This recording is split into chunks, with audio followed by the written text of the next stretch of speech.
বন্ধুরা, ভূগোল ও পরিবেশে তোমাদের স্বাগত। তাহলে আজকের আলোচনা শুরু করা যাক। আজকের ভিডিওটির আলোচনার বিষয় হল বায়োডাইভার্সিটি অ্যান্ড কনজারভেশনস অথবা জীববৈচিত্র্য এবং তার সংরক্ষণ। এক্ষেত্রে আমাদের সর্বপ্রথম বায়োডাইভার্সিটি অথবা জীববৈচিত্র্যের সংজ্ঞাটি জেনে নেওয়া দরকার। Biodiversity boost ecosystem productivity where each species, no matter how small, all have an important role to play. For example, a large number of plant species means a greater variety of crops.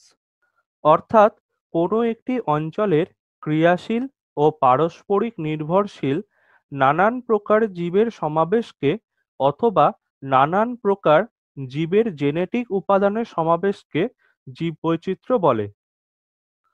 Walter Rosen ১৯৮৬ সালে সর্বপ্রথম biodiversity শব্দটি ব্যবহার করেন। এই বায়োডাইভার্সিটিকে মোট ৩ ভাগে ভাগ করা যায়, যার মধ্যে প্রথম হল জেনেটিক ডাইভার্সিটি, অর্থাৎ একটি প্রজাতির মধ্য থেকে পাওয়া জিনের সমস্ত রকম বৈশিষ্ট্যকে বলে জিনগত বৈশিষ্ট্য বা জেনেটিক ডাইভার্সিটি।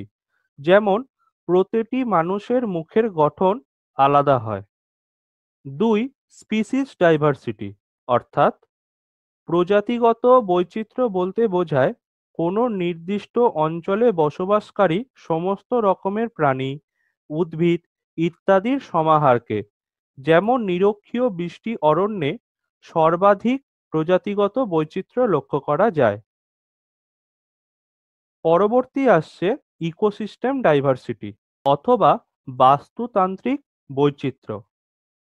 কোনো বাস্তুতন্ত্রে অবস্থিত সকল প্রকার জীবের সমাহারকেই বলা হয় বাস্তুতান্ত্রিক বৈচিত্র্য।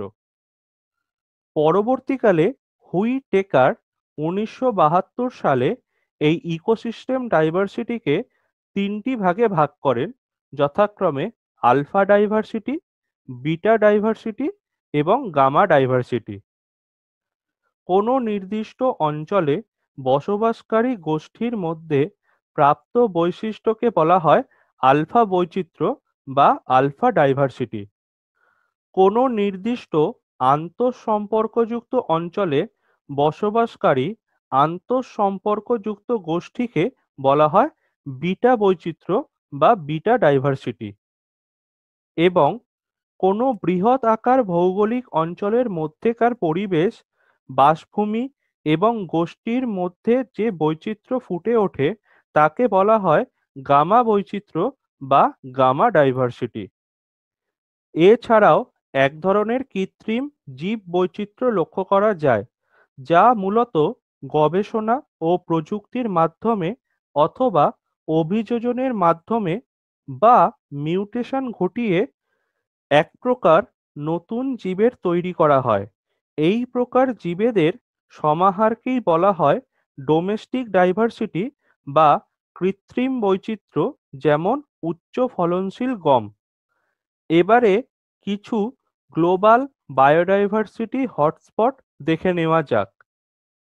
বিশ্বব্যাপী যে বায়োডাইভার্সিটি হটস্পটগুলি আছে তার মধ্যে উল্লেখযোগ্য হল California region, mid American region, south American region, Cerrado region, west African region, Mediterranean region, Cape region, Madagascar region, mountainous region of China, south west Australian region, New Zealand region.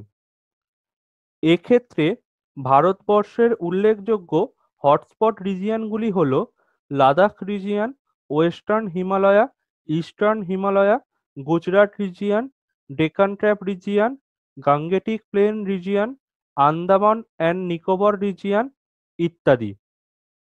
ভারতবর্ষের মধ্যে প্রচুর সংখ্যক হটস্পট থাকায় ভারতবর্ষকে মেগা ডাইভার্সিটি রিজিয়ন বলে আখ্যায়িত করা হয়। তবে বর্তমানে নানান কারণে এই জীববৈচিত্র্য সংকটের দ্বারস্থ। এমনই কিছু সংকটাপন্ন জীব সম্বন্ধে আমরা জেনে নেব। এক্ষেত্রে উল্লেখযোগ্য হল এনগার্ডেড স্পিসিস, অর্থাৎ ভবিষ্যতে যে প্রজাতির বিলুপ্তির সম্ভাবনা আছে এবং তাদের পুনরুদ্ধারের সম্ভাবনা কম, তাদের বলা হয় বিপন্ন প্রজাতি।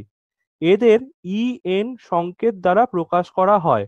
যেমন উদ্ভিদ প্রজাতির মধ্যে উল্লেখযোগ্য হল সর্পগন্ধা, কালমেঘ, নীল অর্কিড ইত্যাদি, এবং প্রাণী প্রজাতির মধ্যে উল্লেখযোগ্য হল গোসাপ, শঙ্খচূড়, বুনো গাধা ইত্যাদি। পরবর্তী বিষয় হল এন্ডেমিক স্পিসিস। কোনো অঞ্চলের মধ্যে বসবাসকারী প্রজাতিকে বলা হয় সেই অঞ্চলের এন্ডেমিক স্পিসিস বা স্থানীয় প্রজাতি। যেমন মুক্ত লেজযুক্ত বাদুড়, নীলগিরির তর, সিংহলেজি বানর ইত্যাদি। এক্ষেত্রে কিছু বিষয় আমাদের জেনে রাখা দরকার।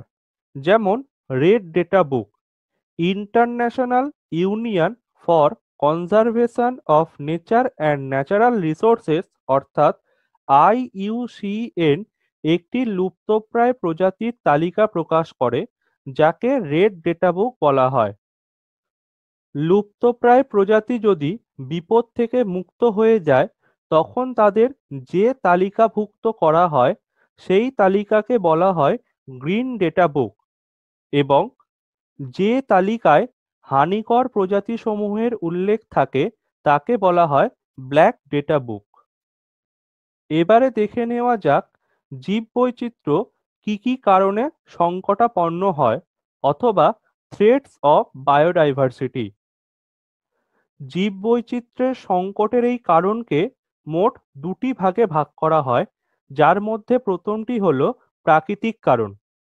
প্রাকৃতিক কারণগুলির মধ্যে অন্যতম হল volcanic eruption, forest fire, flood, landslide, এছাড়াও earthquake, tsunami, global climate change ইত্যাদি। এবং মানবিক কারণগুলির মধ্যে উল্লেখযোগ্য হল poaching of wildlife, road construction, deforestation, over population, environmental pollution ইত্যাদি। এবারে দেখে নেওয়া যাক জীববৈচিত্র্যের সংরক্ষণের বিভিন্ন পদ্ধতিগুলি অথবা কনজারভেশনস অফ বায়োডাইভার্সিটি। জীববৈচিত্র্যের সংরক্ষণের ক্ষেত্রে উল্লেখযোগ্য পদ্ধতিগুলির মধ্যে অন্যতম হল ইন সিটু কনজারভেশন। এই ইন সিটু কনজারভেশনের ক্ষেত্রে তিনটি পদ্ধতি অবলম্বন করা যেতে পারে, যেমন biosphere reserve, sanctuary, reserve forest or protected forest. এক্ষেত্রে কোনো জীব সম্প্রদায়কে যদি তাদের বাসস্থানের মধ্যেই সংরক্ষণ করা হয়ে থাকে, তখন তাকে বলা হয় ইন সিটু কনজারভেশন। পরবর্তী উল্লেখযোগ্য পদ্ধতি হল এক্স সিটু কনজারভেশন। এক্ষেত্রে আবার তিনটি পদ্ধতি লক্ষ্য করা যায়, যেমন জু, গার্ডেন্স, ডিয়ার পার্ক ইত্যাদি।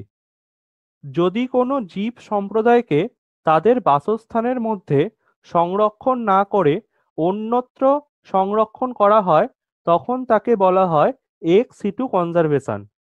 এগুলি ছাড়াও অন্যতম উল্লেখযোগ্য পদ্ধতিগুলি হল forestations, control of populations, control of pollutions, laws and policies এবং জেনারেল অ্যাওয়ারনেস।